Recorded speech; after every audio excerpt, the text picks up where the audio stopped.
Honorable Vice President of India, Sri C.P. Radhakrishna Garu, Honorable Governor of Andhra Pradesh, Sri Abdul Nazir Garu, Honorable former Vice President of India, Venkaiah Naidu Garu, Honorable Union Minister for Civil Aviation, Government of India, Ram Mohan Naidu Garu, ఇప్పుడే మీ అందరి ఉత్సాహం చూశాను. ఎంత అభిమానంగా ఉన్నారంటే Bharat Ratna, Indian cricketer, former member of parliament, మీ హృదయాల్లో శాశ్వతంగా ఉండే వ్యక్తి సచిన్ రమేష్ టెండూల్కర్ గారు,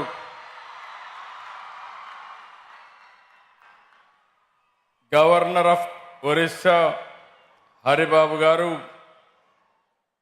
కేంద్ర మంత్రివర్యులు భూపతి రాజు శ్రీనివాస్ వర్మ గారు, చంద్రశేఖర్ గారు, ఇప్పుడే మీ అందరితో మాట్లాడినప్పుడు మీకు ఒక డైరెక్షన్ ఇచ్చిన మీ మంత్రి నారా లోకేష్ గారు, వేదిక పైన పెద్దలు మోహన్ రెడ్డి గారు, అదే మరి మల్లికార్జునరావు గారు, మీ వైస్ ఛాన్సలర్ రాజశేఖర్ గారు, ఈరోజు చాలా ఫంక్షన్స్కి వచ్చాను కానీ మొట్టమొదటిసారిగా ఆంధ్ర యూనివర్సిటీలో మీ ఉత్సాహం చూస్తూ ఉంటే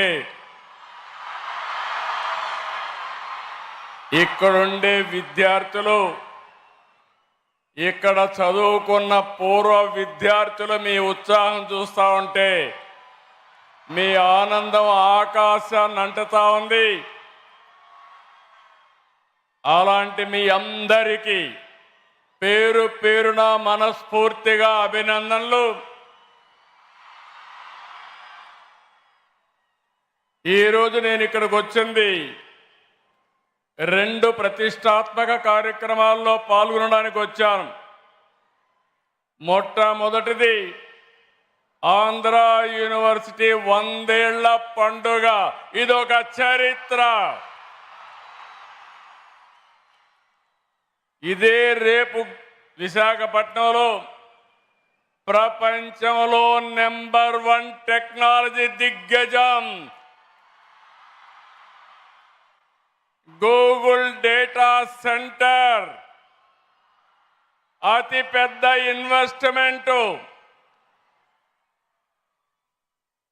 ఆర్థిక సంస్కరణలు వచ్చిన తర్వాత $15 బిలియన్ ఈ విశాఖపట్నంలో పెడుతున్నారంటే అది విశాఖపట్నం యొక్క మహిమ.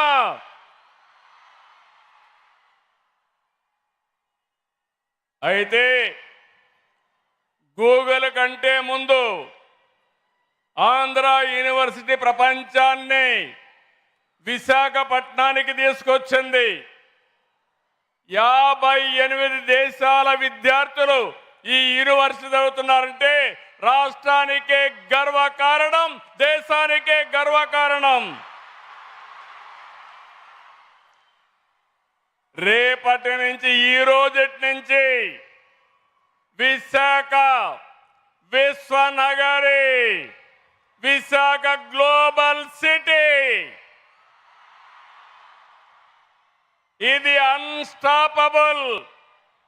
ఎవరు స్టాప్ చేయలేరని చెప్పి కూడా నేను మీకు తెలియజేస్తున్నా.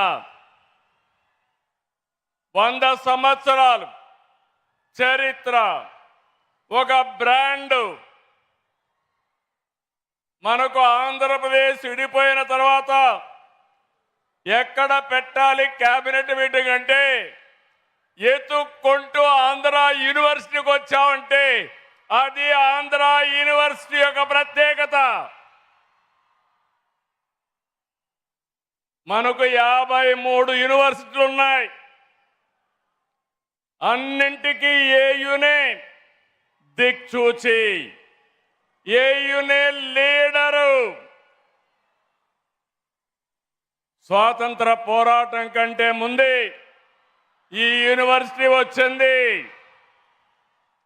జైపూర్ రాజు విక్రమదేవ్, విజయనగరం గజపతి రాజు వంశం, పిఠాపురం మహారాజు, నూజివీడు జమీందారు, బొబ్బిలి రాజులు, ఇలాంటి ప్రతి ఒక్కరు కూడా ఈ యూనివర్సిటీకి కృషి చేశారు. అది విన్నప్పుడు నాకు చాలా ఆనందం కలుగుతుంది. వాళ్ళందరినీ మనం స్మరించుకోవడం మన ధర్మం, మన బాధ్యత. తొలి వైస్ ఛాన్సలర్ కట్టమంచి రామలింగారెడ్డి గారు బలమైన పునాదులేశాడు. 100 సంవత్సరాలు అతిథిగా నేను వచ్చాను. ఆయన కూడా చిత్తూరు జిల్లా వాసే. ఆ రోజు ఫౌండేషన్ వేశాడు. నేను కూడా చిత్తూరు జిల్లా నుంచి వచ్చి 100 సంవత్సరాల ఉత్సవంలో అతిథిగా పార్టిసిపేట్ చేశాను. రెండో వైస్ ఛాన్సలర్ సర్వేపల్లి రాధాకృష్ణ గారు భారతదేశ రాష్ట్రపతి అయ్యాడు. ఈరోజు మన ఉపరాష్ట్రపతి సిపి రాధాకృష్ణ గారు, వాళ్ళ తండ్రి గారు సర్వేపల్లి రాధాకృష్ణ గారికి అభిమాని.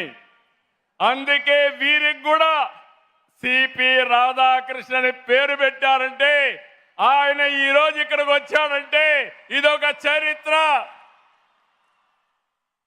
ఇలాంటివన్నీ కూడా చాలా జరుగుతూ ఉంటాయి. కేవలం చదువు చెప్పడమే కాదు, తెలుగు వైభవానికి కూడా ఏయు కృషి చేస్తూ ఉంది. విద్య సాహిత్య రంగాల్లో ప్రముఖుల్ని కళా ప్రపూర్ణ అవార్డుతో గౌరవించారు. ప్రపంచంలోనే ఎంతో మంది నాయకుల్ని తయారు చేసినటువంటి స్థలం ఏఈ యూనివర్సిటీ గడ్డ. రాజకీయ నాయకులు ఉద్దండులు ఇక్కడే వెంకయ్య నాయుడు గారు ఉన్నారు. ఇక్కడి నుంచే పోరాటం చేసి ఈరోజు భారత ఉపరాష్ట్రపతి అయ్యారు. చాలామంది ఇండస్ట్రీ ప్రముఖ పారిశ్రామికవేత్తలు ఇక్కడే ఉన్నారు. మోహన్ రెడ్డి గారు, పక్కనే మల్లికార్జునరావు గారు, లారస్ సత్యనారాయణ లాంటి వాళ్ళు చాలా మంది ఉన్నారు.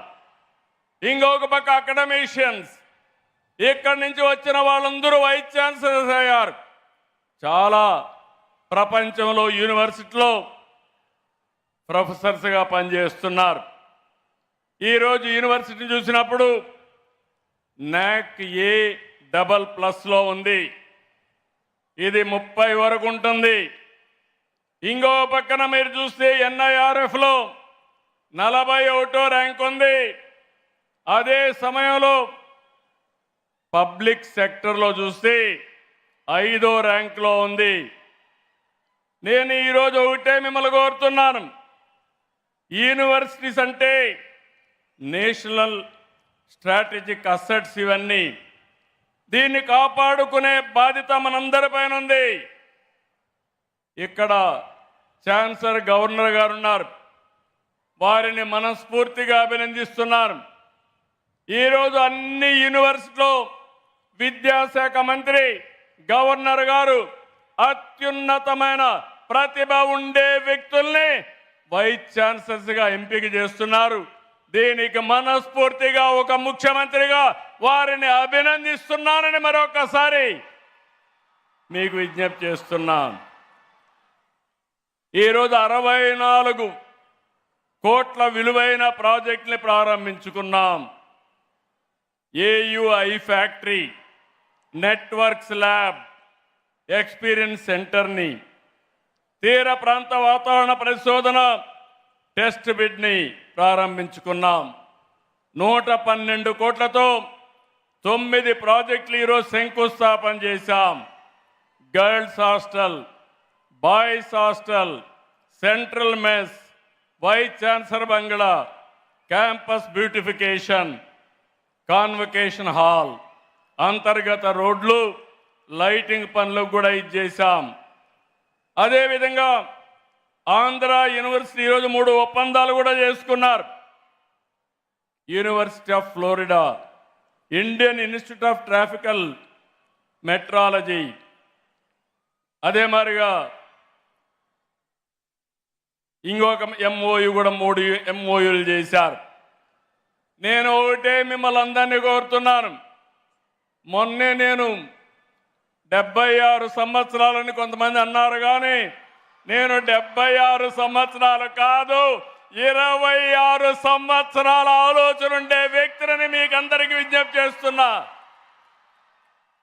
ఒకప్పుడు ఐటీతో ప్రారంభించాం, హైటెక్ సిటీ కట్టాం, నాలెడ్జ్ ఎకానమీకి దోహదం చేశాం.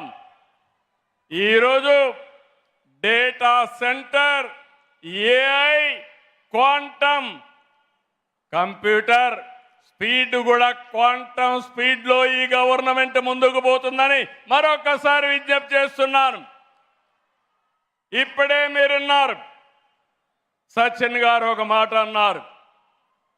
ఆయన జీవితంలో ఆయన తండ్రి ఏ విధంగా ఇన్స్పైర్ చేశారో చాలా స్పష్టంగా చెప్పాడు. ఇక్కడుండే విద్యార్థులకి, పూర్వ విద్యార్థులకి అందరికి విజ్ఞప్తి చేస్తున్నా, రోజులు మారాయి. సాధారణమైన వ్యక్తులం అసాధారణమైన శక్తిగా తయారయ్యే శక్తి సామర్థ్యం మనకుందని మరొకసారి మీకు విజ్ఞప్తి చేస్తున్నా. నాలెడ్జ్, ఇన్నోవేషన్, టెక్నాలజీ, స్టార్టప్ల కాలం, దానిపైన దృష్టి పెట్టండి. యూనివర్సిటీ అంటే కేవలం డిగ్రీ పట్టాలు ఇచ్చే విద్యా కేంద్రాలే కాదు, సమాజాన్ని ప్రభావితం చేసి ఆవిష్కరణలకు వేదిక కావాలి. పారిశ్రామిక రంగానికి యూనివర్సిటీ అనుసంధానం కావాలి. అప్పుడే మిమ్మల్ని కోరుతున్నా, మీరు ఉద్యోగం చేయడం కాదు, 10 మందికి ఉద్యోగాలు ఇచ్చే శక్తి మీకు రావాలి. దానికి సహకరించడానికి ప్రభుత్వం సిద్ధంగా ఉందని మరొకసారి విజ్ఞప్తి చేస్తున్నా. అందుకని వైస్ ఛాన్సలర్ గారు కోరుతున్నాను, ఏయుకి బ్రాండ్ ఉంది. మీరు అడిగితే ప్రపంచంలో ఉండే యూనివర్సిటీలన్నీ మీతో ఎంఓయూలు చేసుకోవడానికి సిద్ధంగా ఉన్నారు, భాగస్వామ్యం అవుతారు. రేపు రాబోయేలో 100 దేశాల నుంచి స్టూడెంట్లు మన ఏయులో చదివే రోజు తొందరలోనే వస్తుంది. రెండోది, సరికొత్త ఆలోచనలు, ఆవిష్కరణలతో, నాలెడ్జ్తో సంపదకు సృష్టించే మార్గదర్శకులుగా మీరు తయారు కావాలి. ఈ ప్రభుత్వం ఒక ఆలోచన ఒకటి, 1 ఫ్యామిలీ 1 ఆంటర్‌ప్రెన్యూర్.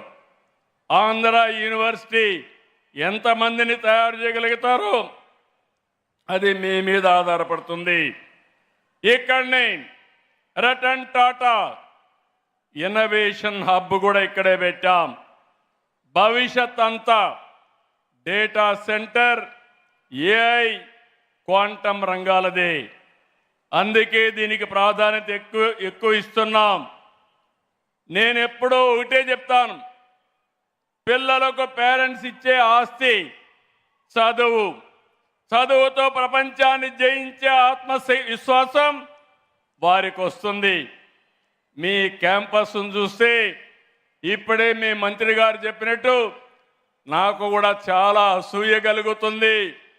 సుందరమైన ప్రాంతం ఈ యొక్క ఏయు యూనివర్సిటీ. మీకేదైనా స్ట్రెస్ ఉంటే సచిన్ గారు చెప్పినప్పుడు పక్కన దిగి సముద్రం పక్కనకి వెళ్ళి ఒకసారి ప్రశాంతమైన వాతావరణంలో వాకింగ్ చేస్తే ఎక్కడ లేని శక్తి మీకు వస్తుంది, దాంట్లో సందేహం లేదు. బ్యూటిఫుల్ క్యాంపస్, మీరందరూ అదృష్టవంతులు. నాకు అనిపిస్తా ఉంది, మళ్ళా ఇక్కడ చదువుకుంటే ఎంత బాగుంటుందో అనే ఆలోచన వచ్చే పరిస్థితి వస్తూ ఉంది. ఈ విశ్వవిద్యాలయం భావితరాల నాయకుల్ని తయారు చేయాల్సిన అవసరం ఉంది. నేను అందుకనే మీ మంత్రి గారు 250 కోట్లు అడిగాడు. నేను ఒకటే మీ యూనివర్సిటీ వైస్ ఛాన్సలర్కి ఒక టార్గెట్ ఇస్తున్నా. ఆ టార్గెట్ మీరు ఆలోచిస్తే ఆంధ్ర యూనివర్సిటీ భారతదేశంలో టాప్ 5లో ఒకటి కావాలని నా ఆకాంక్ష. దానికి రాత్రింపగళ్ళు చేయాలి. ప్రపంచంలో టాప్ 100లో ఆంధ్ర యూనివర్సిటీ ఉండాలి. దీనికోసం డబ్బులు కూడా కావాలి. అందుకే నేను అనౌన్స్ చేస్తున్నా 500 కోట్ల రూపాయలు ఆంధ్ర యూనివర్సిటీకి ఇస్తాం. మా మల్లికార్జునరావు గారు లేచి చప్పట్లు బాగానే కొట్టాడు. మల్లికార్జునరావు గారు, మోహన్ రెడ్డి గారు, ఇక్కడ లారస్ సత్యనారాయణ గారు, అందరూ వ్యాపారస్తులు ఉన్నారు. మీ అందరికీ అప్పచెప్తున్నా, ప్రతి ఒక్క విద్యార్థి 1 రూపాయి అయినా కాంట్రిబ్యూట్ చేసి మరో 500 కోట్ల రూపాయలు కార్పస్ అభివృద్ధి కావాలి. సిద్ధమా తమ్ముళ్ళని మిమ్మల్ని అడుగుతున్నా. ఇక్కడుండే తమ్ముళ్ళు ఏంటని అడుగుతున్నా. ఇక్కడ మా ప్రొఫెసర్స్ ఉన్నారు, అందరూ కూడా వివిధ స్థాయిల్లో ఉన్నారు. ఇక్కడుండే మోహన్ రెడ్డి గారు, ఇక్కడుండే మల్లికార్జునరావు గారు, లారస్ సత్యనారాయణ గారు. మీరు అనుకుంటే ఇది సాధ్యం చేస్తామని వాళ్ళకందరికీ హామీ ఇమ్మని కోరుతున్నా. తప్పకుండా సంకల్పం ఉంటే 100 సంవత్సరాలు చరిత్రలో చెప్తున్నా. మళ్ళీ ఇది రాబోయే 100 సంవత్సరాల్లో మరొక చరిత్ర క్రియేట్ చేసి భారతదేశంలోనే ఒక బెస్ట్ బ్రాండ్గా తయారవుతుందని చెప్పి తెలియజేసుకుంటూ, అలాంటి యూనివర్సిటీకి వచ్చి ఈరోజు పార్టిసిపేట్ చేయడం ఇది నా పూర్వజన్మ సుకృతం, నా అదృష్టం. బంగారు లాంటి విద్యార్థులు ఉన్నారు, మంచి మనసుండే ప్రొఫెసర్లు ఉన్నారు. అందరికీ విజ్ఞప్తి చేస్తున్నా, నేను ప్రపంచంలో ఉండే నాలెడ్జ్ని తీసుకొస్తాం. మీ మంత్రి గారు కూడా అన్ని కంపెనీలు తీసుకొచ్చే పరిస్థితిలో ఉన్నారు. మా ఆలోచన ఒకటి, నేను కానీ మా మిత్రుడు పవన్ కళ్యాణ్ గారు జనసేన అధినేత ఈ రాష్ట్రాన్ని పునర్నిర్మాణం చేయాలని ముందుకొచ్చాం. ఈ పునర్నిర్మాణ కార్యక్రమానికి, తెలుగు జాతి పూర్వ వైభవానికి మన ప్రియతమ ప్రధాని నరేంద్ర మోడీ గారు పూర్తిగా సహకరిస్తున్నారు. వారి సంకల్పం వికసిత్ భారత్ 2047. మా సంకల్పం స్వర్ణాంధ్రప్రదేశ్ 2047. 2047కి ప్రపంచంలోనే నెంబర్ 1 జాతిగా తెలుగు జాతి ఉండాలనేది మా సంకల్పం. ఆ సంకల్ప జైత్ర యాత్ర ప్రారంభం ఈ ఆంధ్ర యూనివర్సిటీ నుంచేనని చెప్పి ఈ విశాఖపట్నం నుంచే ప్రారంభిస్తున్నాం. పనిచేసే బాధ్యత మాది, డైరెక్షన్ ఇచ్చే బాధ్యత మాది, అన్ని విధాల సహకరించే బాధ్యత మాది. దీన్ని నిరూపించే బాధ్యత ఇక్కడుండే మీదేనని మరొక్కసారి తెలియజేసుకుంటూ, అందరికీ మనస్ఫూర్తిగా అభినందనలు, ధన్యవాదాలు. జై హింద్, జై ఆంధ్ర యూనివర్సిటీ, జై ఆంధ్ర యూనివర్సిటీ, జై భారత్, జై భారత్, జై తెలుగు తల్లి, జై తెలుగు తల్లి.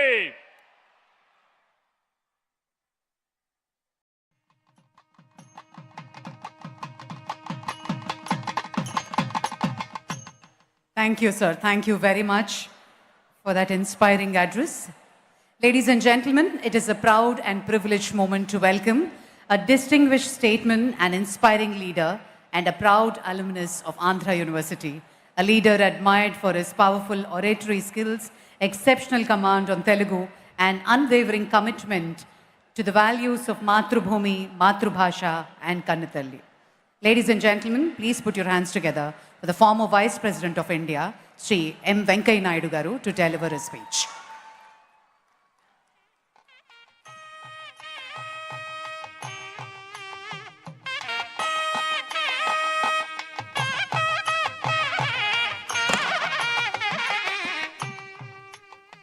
గౌరవ భారత ఉపరాష్ట్రపతి శ్రీ సిపి రాధాకృష్ణ గారు, గవర్నర్ శ్రీ అబ్దుల్ నజీర్ గారు, ముఖ్యమంత్రి శ్రీ చంద్రబాబు నాయుడు గారు, మన ప్రముఖ క్రీడాకారుడు శ్రీ సచిన్ టెండూల్కర్ గారు, రాష్ట్ర కేంద్ర మంత్రులు, గవర్నర్లు,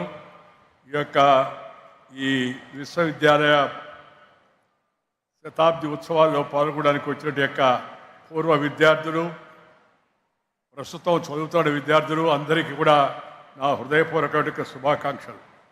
ముందుగా ఈ విశ్వవిద్యాలయ పూర్వ విద్యార్థిగా నాకు పాఠాలు నేర్పించి నాకు మార్గదర్శనం చేసిన మా గురువులందరికీ ఈ సందర్భంగా నివాళులు అర్పిస్తూ ఉన్నాను.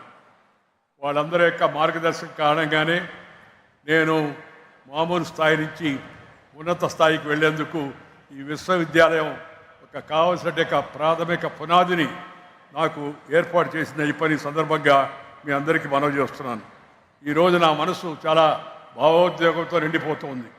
తెలుగు జాతి గర్వకారణమైన మన ఆంధ్రప్రదేశ్ సార్ సిఆర్ రెడ్డి గారి యొక్క దార్శనికతతో, ఆ తర్వాత సర్వేపల్లి రాధాకృష్ణ గారి మార్గదర్శనంలో, అలాగే ఆ రోజు శ్రీకృష్ణ గారి మార్గదర్శనంలో ఈ విశ్వవిద్యాలయం చాలా ముందుకు వెళ్ళింది.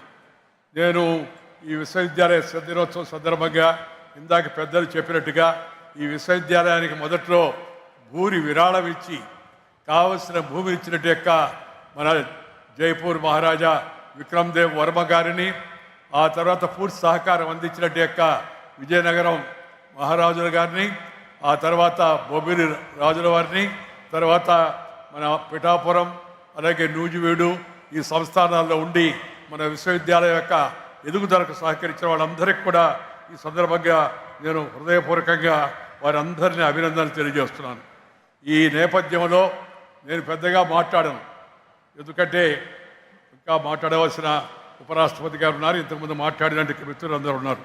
నేను చెప్పేది ఒకటే, కేవలం డిగ్రీలు తీసుకోవడమే కాదు, మారుతున్న కాలానికి అనుగుణంగా విద్యార్థులు నైపుణ్యాలను మెరుగుపరుచుకోవాలి. అంటే ఆ యొక్క ఎగ్జాంపులరీ ఎంప్లాయబిలిటీ సంపాదించాలి, స్కిల్ డెవలప్ చేసుకోవాలి, ముందుకు వెళ్ళాలి. ఈ విశ్వవిద్యాలయాల బోధన కేంద్రాలుగా మిగిలిపోకుండా పరిశోధన కేంద్రాలుగా మారాలనేది నా యొక్క కోరిక. కేవలం థీసిస్ పేపర్లకే పరిమితమైన కాకుండా క్షేత్రస్థాయిలో అవసరాలకు అనుగుణంగా పరిశోధనలు జరగాలి. గ్లోబల్ ఇన్నోవేషన్ ఇండెక్స్లో భారత్ 40వ స్థానానికి చేరడం శుభపరిణామమే. అయినా విద్యార్థుల్లో పేటెంట్లపై ఇంకా అవగాహన పెరగాలి. ప్యూర్ సైన్సెస్ పై ఆసక్తి తగ్గి మౌలిక విజ్ఞానాన్ని విస్మరిస్తున్నామనే విషయాన్ని అందరం అర్థం చేసుకోవాలి. ఈ పరిస్థితిలో మార్పు రావాలి. స్థానిక అవసరాలే కాకుండా ప్రపంచ సమస్యలకు పరిష్కారం అందించే స్థాయికి మనం ఎదగాలి.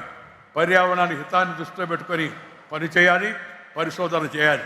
నేను ఎప్పుడు చెప్తుంటాను, nature culture together for bright future. అందుకని ప్రతి ఒక్కరూ ప్రకృతిని ప్రేమించాలా, ప్రకృతితో కలిసి జీవించాలా. ఆ ప్రకృతి రక్షణకు మనందరం, ఎందుకంటే మీరందరూ కూడా భావి భారతదేశ పౌరులు, మనందరం కూడా దానికి అంకితం కావాలా, ప్రకృతిని రక్షించుకోవాలా. ఎందుకంటే మారుతున్న ఈ వాతావరణ పరిస్థితుల్లో గ్లోబల్ వార్మింగ్ పెద్ద సవాలుగా మారింది. ఆ సవాలును ఎదుర్కోవడం కోసం యువతరం ప్రకృతితో మమేకమై ముందుకు సాగాలని, మరిన్ని పరిశోధనలు చేయాలని కోరుతున్నాను. మనకు సుదీర్ఘమైన తీర ప్రాంతం ఉంది. అందువల్ల సముద్రపు అలల నుంచి సుస్థిర విద్యుత్ ఉత్పత్తి పరిశోధనలను ముమ్మరం చేయాలి. దాంతోపాటు స్వీయ వనరులతో ఇంధన అవసరాలు తీర్చుకున్నప్పుడే నిజమైన దేశ సార్వభౌమత్వం సాకారం అవుతుంది. మన యువత మన దేశ భవిత. అందుకే ఈ సందర్భంగా యువతకు 4 సూచనలు చేస్తాను నేను. 1, క్రమశిక్షణతో కూడిన జీవన శైలిని అలవాటు చేసుకోండి. 2, ఆరోగ్యకరమైన జీవన శైలిని అలవాటు చేసుకోండి. మంచిగా అలవాట్లు ఉదయాన్నే సూర్యోదయంతో లేయడం, సూర్యాస్తమయానికంతా పళ్ళు ముగించుకునే పరిస్థితిని మనం అందరం అలవాటు చేసుకోవాల్సిన అవసరం ఎంతో కూడా ఉంది. దాంతోపాటు 2వది ఆరోగ్యకరమైన జీవన శైలి. ఇవాళ ప్రపంచవ్యాప్తంగా అనేక రకాల నాన్ కమ్యూనికబుల్ డిసీజెస్ పెరిగిపోతూ ఉన్నాయి, పెద్ద సవాలుగా తయారవుతున్నాయి. క్యాన్సర్, డయాబెటిక్, ఇంకా అనేక రకాల వ్యాధులు అనేక చిన్న వయసులో కూడా వస్తున్నాయి. వీటన్నిటినీ కారణం జీవన శైలి, లైఫ్ స్టైల్. అందుకని అందరి యువత అంతా కూడా జీవితంలో ఆ యొక్క జీవన శైలిలో మార్పులు తేవడం కోసం ప్రయత్నం చేయాలని మీ అందరికీ మనవి చేస్తున్నాను. వ్యసనాలకు దూరంగా ఉండండి. ఇవాళ డ్రగ్ మినాన్స్ ఒక పెద్ద సవాలుగా తయారైపోయింది. ఈ వ్యసనానికి దూరంగా ఉండాల్సిందిగా విద్యార్థులందరినీ కోరుతున్నాను. మీ తోటి మిత్రులు కూడా ఆ విధంగా తయారు చేయాలని సందర్భంగా మీకు అందరికీ మనవి చేస్తున్నాను. మన మూలాలను మర్చిపోకూడదు. మనం ఎవరో, మనం ఎక్కడి నుంచి వచ్చాం, కన్న తల్లిని, జన్మభూమిని, మాతృభాషను, చదువుకున్న విద్యాలయాన్ని, పాఠం చెప్పిన గురువును మర్చిపోయిన వాడు మానవుడే కాదని చెప్పని ఈ సందర్భంగా మనం చేస్తున్నాం. కన్న తల్లి, మనకు జన్మనిచ్చిన అమ్మ జీవితంలో ఎప్పుడు మర్చిపోకూడదు. అమ్మ అంటే నాన్న కూడా. 2, జన్మభూమి, మనం ఏ ఊరి నుంచి వచ్చామో ఆ ఊరిని జీవితంలో గుర్తుపెట్టుకొని మనం ఏ స్థాయికి వెళ్ళినా ఆ ప్రాంతం యొక్క అభివృద్ధి కృషి చేయాల్సి ఉంది. 3వది, మనకి పాఠాలు చెప్పిన అధ్యాపకులు, గురువులు, సంస్థ. ఇవాళ ఏయూ శతాబ్ది ఉత్సవాలు జరుపుకుంటున్నాం. మన జీవితంలో మన యొక్క విశ్వవిద్యాలయంలో మనకి పాఠాలు చెప్పినట్టు మాస్టర్లను ఎప్పుడు కూడా మర్చిపోకూడదని చెప్పి అందరికి కూడా మనం చేస్తున్నాను. దీంతోపాటు మన మాతృగర్భం నుంచి వచ్చిన మాతృభాషను మనం మర్చిపోకూడదు. తెలుగే మన వెలుగు. తెలుగు అంటే మన కంటి చూపు లాంటిది. కంటి చూపు బాగుంటే కళ్ళద్దాలు పనిచేస్తాయి. తెలుగు మన కంటి చూపు, ఇంగ్లీషు మన కళ్ళద్దాలు. కంటి చూపు ఉంటే కళ్ళద్దాలు పనిచేస్తాయి. కంటి చూపే లేదనుకోండి, నువ్వు రెబాన్ గ్లాస్ పెట్టుకున్నా జుబాన్ నుంచి, నాలుగు నుంచి ఏది రాదనే విషయాన్ని అందరూ కూడా గుర్తుపెట్టుకోవాల్సిందిగా మీ అందరికీ మనం చేస్తాను. అందుకని మనం అన్ని భాషలు నేర్చుకోవాలి తప్పనిసరిగా. ఇంగ్లీష్ కూడా నేర్చుకోవాలి. ఫస్ట్ మదర్ టంగ్, తర్వాత brother tongue, later any other tongue అనే విషయాన్ని గుర్తుపెట్టుకోవాల్సిందిగా నేను యువతలంతా కూడా కోరుతూ ఉన్నాను. ఈరోజు మన యొక్క ఈ విశ్వవిద్యాలయం గతంలో అనేక మంది ప్రముఖులు ఇక్కడ వైస్ ఛాన్సలర్గా పనిచేశారు. ఇందాక చెప్పారు, సర్వేపల్లి రాధాకృష్ణ గారు కావచ్చు, లేకపోతే విఎస్ కృష్ణ గారు కావచ్చు, లేకపోతే ఈ యొక్క కేంద్రంగా పనిచేసే పెద్దలు, ప్రధానంగా శ్రీ కట్టమంచి రామలింగారెడ్డి గారు, సిఆర్ రెడ్డి అంటుంటాం. నాకు ఈ CR Reddy, PR college, VR college ఇలాంటివి ఇష్టం ఉండదు. పూర్తి పేరుతో పిలవాలి ఎవరినైనా కూడా. ఈ పొట్టి పొట్టి మాటలు ఇంగ్లీష్ వాళ్ళు పోతా పోతా మనకు అలవాటు చేసిపోయారు. దయచేసి పొట్టి పొట్టి మాటలు మాట్లాడద్దు. పూర్తి పేరుతో పిలవండి. నీ పేరు ఏందయ్యా అంటే కింజరపు రామ్మోహన్ నాయుడు అని చెప్పగలిగి ఉండాలి గర్వంగా. అంతేగాని కేఆర్ నాయుడు అన్నాం అనుకోండి, సందేశం వెళ్ళదు దాంట్లో. అందుకని దయచేసి పిల్లలారా, మీరందరూ కూడా ఈ రాష్ట్ర భవిష్యత్తు, దేశం భవిష్యత్తు, మాతృభాషను గౌరవించండి, పూర్తి పేరుతో ఉచ్చరించండి. మీ మూలాలను జనానికి తెలియజెప్పే విధంగా ఆ విధంగా వ్యవహరించవలసిగా మీ అందరికీ మనవి చేస్తాను. రోడ్డు పేర్లు ఎంజీ రోడ్ అని పెడతారు, మహాత్మా గాంధీ రోడ్డు. మహాత్మా గాంధీ ఎంజీ అయిపోయాడు. సర్దార్ పటేల్ రోడ్ని ఎస్పీ రోడ్ అని పెడతారు. ఎందుకు మనకి ఆ ఇంగ్లీష్ వాడు పోతా పోతా మనకి అలవాటు చేసిపోయారు. వాళ్ళు వెళ్ళిపోయారు, కానీ అలవాటు ఇంకా వదిలిపెట్టుకుంటూ ఉంది. కాబట్టి దయచేసి అందరికి కూడా మన భాషలో మాట్లాడడం, మన భాషల్లో ఇతర భాషల్లో కూడా ప్రావీణ్యం సంపాదించడం, తద్వారా ముందుకు వెళ్ళే ప్రయత్నం అందరూ చేయాలని చెప్పని సందర్భంగా నేను మనవి చేస్తున్నాను. నేను ఇందాక ఇంకొక మాట అన్నాను, మంచి జీవన శైలి. మంచి జీవన శైలి అంటే మంచి అలవాట్లు. రెండవది పౌష్టికమైన భోజనం. భోజనం విషయంగా వెంకయ్యనాయుడు గారు ఇంత పెద్ద నాయకుడు వచ్చి మనకి భోజనానికి గురించి చెప్తున్నాడని. దయచేసి ఈ పాశ్చాత్య వ్యామోహానికి లోను కాకండి. ఈ పిజ్జాలు, బర్గర్లు ఇవన్నీ మన ఒంటికి పడవు. మన ఆదికాలం నుంచి, వేదకాలం నుంచి, పుణ్యకాలం నుంచి, పురాణకాలం నుంచి మన పూర్వీకులు అనుభవించి, రంగరించి, మేళవించి మనకు అందించిన వారసత్వం అవుతుందో ఆ వారసత్వాన్ని, ఆ భాషను, ఆ యొక్క వంటకాలను, ఆ జీవన శైలిని మనం ఎప్పుడు అదే విధంగా కొనసాగించాలి. నేను ఉపరాష్ట్రపతి అయినప్పుడు కొందరు అడిగాను నన్ను, sir now that you have become vice president, what about dress అని. నేను చెప్పాను no change of dress only there be change of address అని చెప్పాను. అంటే డ్రెస్ మార్చరు,